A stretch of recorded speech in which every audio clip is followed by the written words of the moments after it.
Hi, my name is Caitlin Finnegan, and I am the third member of Group 4, focusing on the country of India. Thank you, Shira and Avina, for your insightful presentations. Today, I'll be focusing on business customs within India, specifically those unrelated to the subjects of verbal, nonverbal, and visual communications previously presented by my teammates. I'd like to start my discussion today by focusing on the vast diversity of this land and the ways in which these unique characteristics have for centuries impacted business customs. Even today, the business practices of India are greatly influenced by the nation's rich culture and vary widely from the ways in which we do business here in the United States. It is therefore imperative that American business people take a close look at these cultural aspects that impact Indian business practices daily. A brief video clip from the International Herald Tribune sets the stage nicely.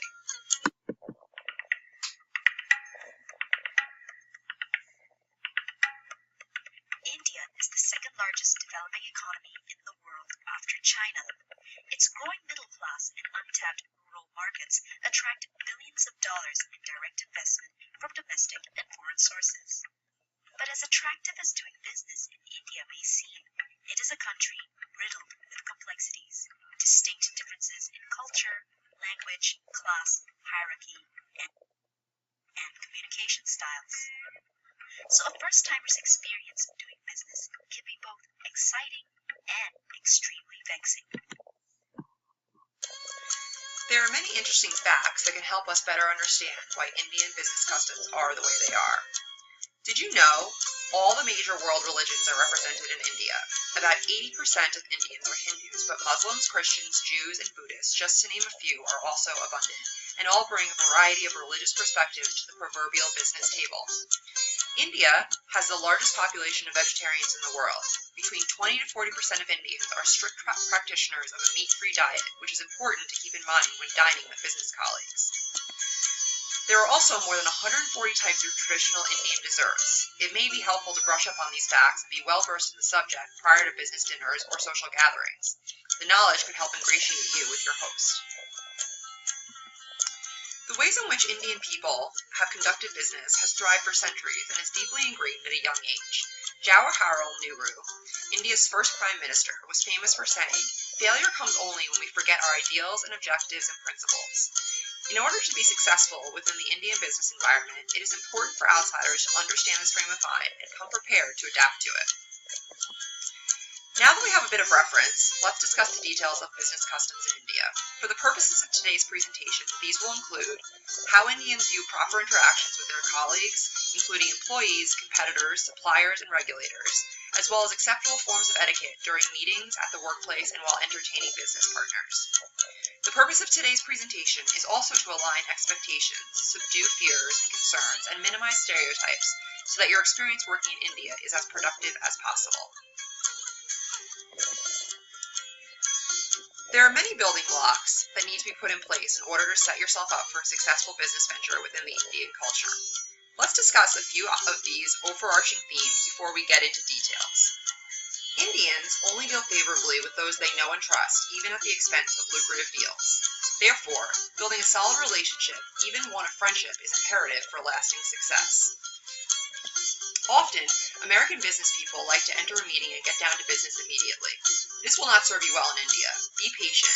It's important to know that in order to meet your objectives, several meetings may need to take place first. It is also vital to display the traits of trustworthiness and honor to your Indian counterparts, rather than just business acumen and a professional agenda. Patience is also key when considering the role of hierarchy in Indian business customs. As we know, high power distance is a major facet of this culture, so it is often difficult to gain access to the most senior person needed to make a decision. Lower-level employees will need to check with their bosses regularly in order to execute a plan or enter into any type of formal agreement. It is therefore suggested that when forming relationships in India, getting to know the most senior person possible will greatly aid in the ability to get the job done in the long run. It is important to remember that superiors are often inaccessible and have a secretary that will intercept visitors. Remember to build these hurdles into your timelines and travel arrangements. Prior to making a long journey to India, it is also important to plan ahead. Scheduling a meeting is often much more difficult to do with Indians, as they do not have the same sense of urgency as Americans and other Western cultures. Experts on the subject suggest planning meetings at least a month in advance, as well as having a trusted third party offer the initial introduction. This will make the first contact much easier and more effective. Punctuality is also advised. Although Indians are often late, they do expect Westerners to be on time. Experts stress that flexibility is key, and one should not be offended if a last-minute cancellation occurs or a meeting is interrupted several times. Santander Bank also suggests that the best time for meetings is late morning or early afternoon. This seems to be when people are most engaged and less frequent interruptions will occur. It is important to reconfirm your meeting time the week before and even call the morning of to confirm. It is advisable to keep your schedule flexible that day in case of last-minute postponements or changes. The abundance of national holidays in India causes delays and barriers to effective meeting planning, so one must keep this in mind when organizing a trip. With 7 major religions and 6 main ethnic groups, there is a constant flow of holidays on the calendar. Some are regional and some are national, but there is very little leniency around these dates, and failure to plan accordingly could result in the cancellation of an important meeting. Now that the meeting is on the calendar, what should you wear? Although many Indians do wear traditional ethnic clothing such as a sari for the ladies or a long tunic for the males, nowadays a suit and slacks or a skirt for females is entirely acceptable. Dressing according to the weather is also fine, and in the summer, jackets can be omitted. Upon the start of your meeting, the exchange of business cards is customary and expected. Make sure to give and receive business cards with your right hand and put them away respectfully, not just in your pocket.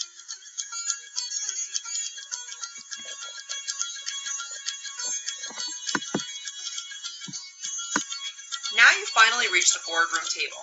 At this point, the patience we discussed earlier is important to remember. Small talk and pleasantries may last a few minutes or longer, but it is important to allow the host the length of time they desire for these informal discussions. Tim Hume of CNN does a great job of explaining the phenomenon. The U.S. is a much more transaction-oriented society, he says. When you're doing business, you're there to talk about a particular transaction, and you either do it or you don't. But Indian business is still very much relationship-based. Sometimes being too transaction-oriented cannot be a smart way to go. While getting to know one another, you will likely be offered tea, typically served with plenty of milk and sugar. As you can see in the photo of President Obama with Prime Minister Modi, the use of tea is often a facilitator in breaking the ice during these first business interactions. After this first meeting occurs, it is quite common that your Indian business colleagues will extend an invitation for dinner either at a restaurant or at their home. It is important never to flatly refuse a request for a meal, as this is seen as very rude in the Indian culture. If you are unable to attend, try to find an alternative or use a very plausible excuse. Business can be discussed at these meals, but allow your host to bring it up when they feel ready. Oftentimes, the invitation is extended to get to better know you rather than to start negotiations or discuss specific details. It is important to note that in many Indian religions, alcohol is prohibited. In regards to this, as well as with many other customs at the table, it is best to follow the lead of the host. Traditional Indian food is often eaten with the hands, though not always, so it is important to follow the social cues at the table and keep these customs in mind. See the slides for some additional mealtime reminders. Finally, it is common practice for the host to pay for the meal and for you to reciprocate at a later date with a meal of similar value. If the meal you are invited to is to take place at your host's home, it is customary to arrive 15 to 30 minutes later than the invitation indicates. Arriving with a gift from your home country is always advisable. To be extra courteous, the gift should be wrapped in the symbolic colors of red, green, yellow, or blue, as these are often considered good luck in India. The gift should not be too expensive and should keep in mind that Indians are often very religious people. Make sure to present the gift with both hands. It is not expected to be opened in your presence. In fact, it is customary to wait until the guest has left to open any gifts. It is also important to keep in mind that many Indians do not wear shoes within their homes. As always, follow the host's lead, but be prepared to remove your shoes. As you can see in the photos of Prince Charles and Princess Diana on separate trips to India, common business customs are bestowed even among the highest of royalty. On the left, Diana visits the Taj Mahal. It is common practice for Indian business acquaintances to arrange sightseeing trips, and according to the author of Doing Business in India for Dummies, the rule of thumb is to go with the flow of these extensive courtesies because resistance is often futile. Recognize that they've seen as being failed if you rebuff their courtesies. On the right, Prince Charles wears a garland of flowers around his neck. These are commonly placed on guests to make them feel special and welcome. The business custom is to remove the garland after a few minutes and carry it in your hand to show humility. As we have seen throughout this presentation, India is a rich culture full of many unique customs and practices, which is underscored by the reporting done by the International Herald Tribune.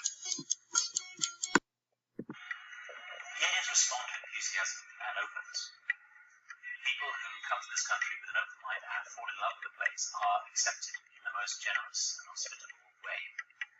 People who come with a sense of superiority very quickly run to profit. There's a lot that people tend to be judgmental about, whether it's the state of public sanitation, the quality of the roads, the breakdowns in electricity, or the attitudes and behavior of people.